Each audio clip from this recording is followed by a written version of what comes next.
Il ne s'est rien passé ou la vie particulière d'Elisa Point.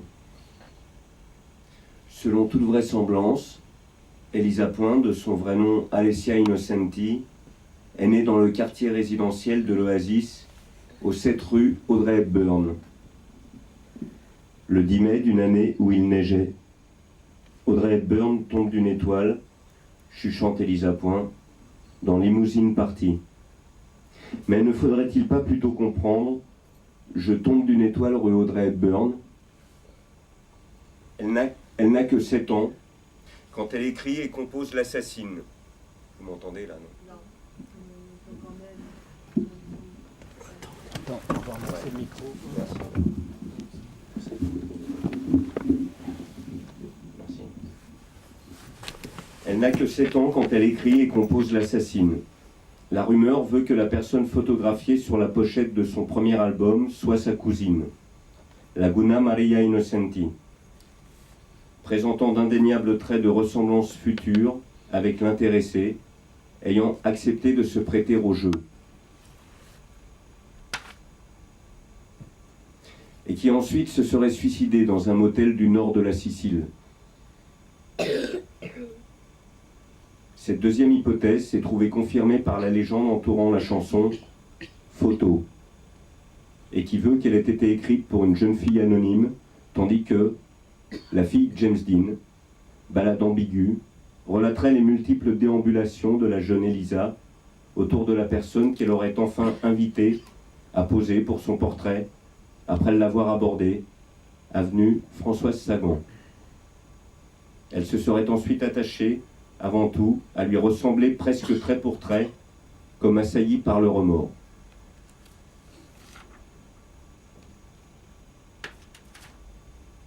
Le sourire peut être celui d'une évidence tragique. On note qu'en moyenne, 68% des suicidés, n'ayant pas laissé de lettres à l'adresse de leurs proches, cette distinction est de taille, sont retrouvés un large sourire aux lèvres. Certes, la James Dean Girl a des cheveux blonds et Elisa Point est châtain.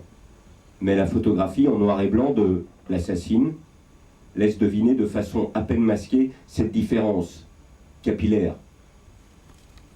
D'autre part, Elisa Point le dit elle-même. J'aimerais lui voler un sourire pour tuer le temps. Elle ne devait pas ignorer que ce sourire, une fois substitué au sien, ne tuerait pas que le temps.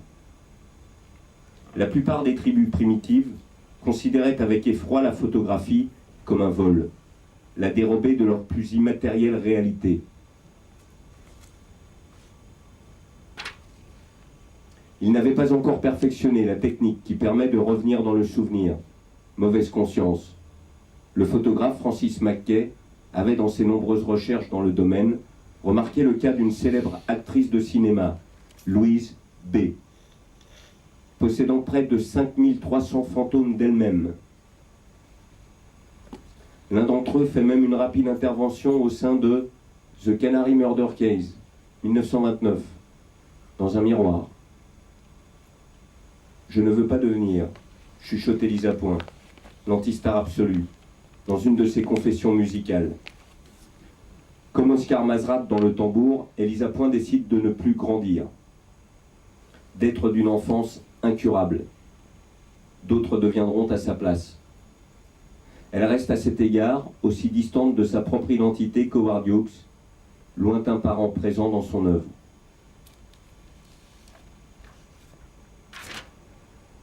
Je t'aime, mais je ne peux rien pour toi. Rien d'autre que de ne pas devenir, être à ta place, remplacer ton absence par mon absence, reprendre le fil de ta disparition, être ton cercueil volant. Pour oublier dans le noir ma lâcheté d'un soir. Parle à mes lèvres, pourrait être aussi la clé de cette substitution. Je ne deviendrai pas, je serai ton identité immuable. L'attitude des statues. Mais quelle est l'attitude des statues lorsque plus rien ne leur est défendu?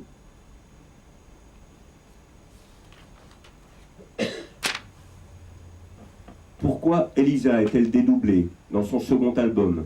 Et à quoi s'affaire-t-elle devant le miroir trouble de son troisième opus? Rien d'ailleurs ne prouve qu'il s'agit de deux photos de la même personne.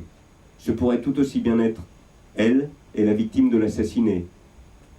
Elisa, montrant alors à quel point elle aura réussi à lui ressembler, aura parachevé le projet fou de doubler sa doublure. Quelque chose la tourmente, qui devra attendre 11 ans, sa majorité légale, pour se résoudre dans l'instant d'après.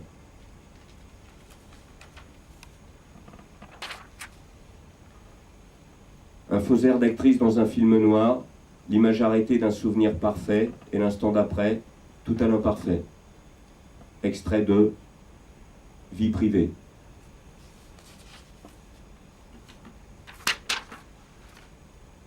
Elle est tombée de la falaise pendant que je la photographiais. Elle souriait et reculait, comme dans un roman de James Hadley Chase. Elle est tombée de la falaise. Et sur le sable, il y a du sang, et dans mes yeux, du sang froid, seulement. Des rires et des larmes au sujet de cette chanson. On a parlé de drink music. Il s'agit au contraire de confidential music. D'ailleurs, les 5 constantes de la vie d'une agent secrète sont présentes dans la plupart des chansons.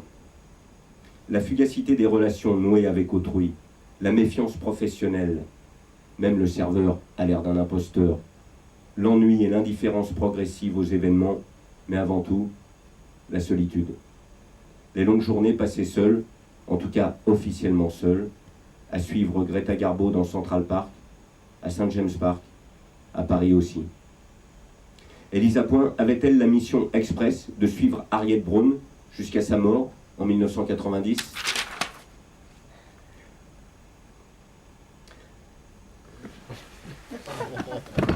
J'en ai fait tomber 2.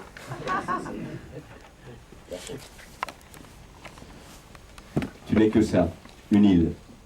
Dans Les filles sont des garçons bizarres, tout ne sera pas révélé, et certainement pas le sentiment secret qui lui serre la gorge, ni l'étrange sourire qui rappelle l'air tranquille de sa voix, présente comme pour mieux s'effacer, réapparaître.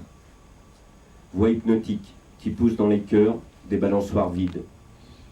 Ange est bien sûr le nom de code du supérieur d'Elisa, Sir Pacôme Thielman, lorsqu'il remarque les capacités de la jeune Alessia, n'est pas insensible à son charme précoce.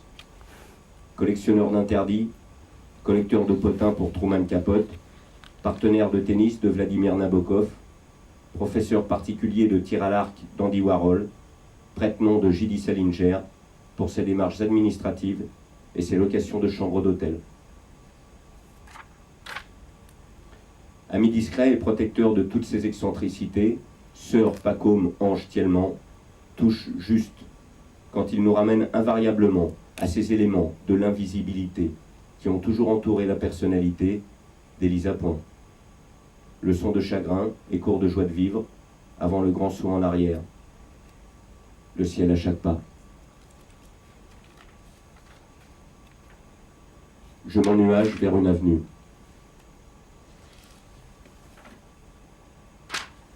À l'indiscipline. Et j'éternue vos fleurs si chères. À l'ambitieuse au bois dormant. J'ai tant de gens à décevoir. Est-ce à ce supérieur voyeur, un tantinet encombrant, qu'Elisa pense lorsqu'elle dit « Il faut que je sorte de ce cauchemar à l'anglaise ». Mystère et boule de gomme. Juste avant que ne tombe la nuit, un bel ange te prend sous son aile. Réveil étrange, à l'aube d'une vie nouvelle. Mais cet ange a froissé ses ailes, et déjà sa voix se voile. Lorsqu'Elisa enregistre Autobiographie d'un regard, il rend son dernier soupir, et laisse tomber avec hauteur et négligence un bouquet de plumes fanées. Ses derniers mots notés avec rapidité dans son journal sont « En fait, les agents secrets se sont toujours trompés dans leur hiérarchie des méfiances. Ils ont mis en avant le précepte « Ne vous fiez à personne, trust no one », alors qu'il faut avant tout se méfier de soi-même. L'ange s'est envolé, mais Elisa Point, elle, ne perd pas pied et enchaîne instinctivement sur la panoplie des heures heureuses, collection de villes hantées. Londres, écolières en uniforme, de messe basse et de fou rire.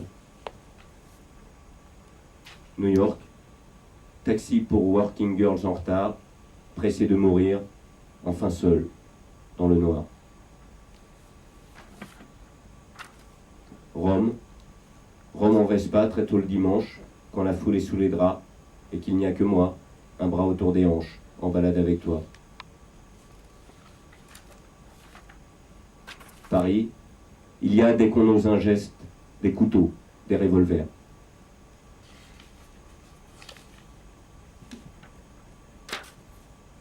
Lisbonne, tu allumes 1000 cigarettes, cette impression d'être un corps sans tête, respirant un dernier ciel. Saint-Germain-des-Prés, en veston de fièvre, Maurice Ronet, brasserie Lippe.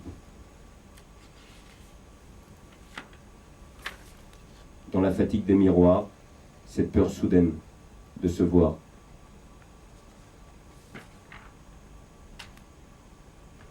La légende veut qu'apprenant la mort de sœur Pacôme Angèle Thielman, quelques jours après ses funérailles, Élisa Point soit allée seule sur sa tombe, déposer un bouquet de roses bleues. Quelques journalistes indiscrets l'auraient suivi et photographié caché derrière un platane. Au développement, il pouvait encore voir les roses, la tombe et le ciel assombri de début d'automne. Mais Lisa, elle, avait disparu, s'était fondue dans l'air subtil. Mais d'Élisa, point. Souvenons-nous qu'il ne s'est rien passé. À Paris, le 32 décembre.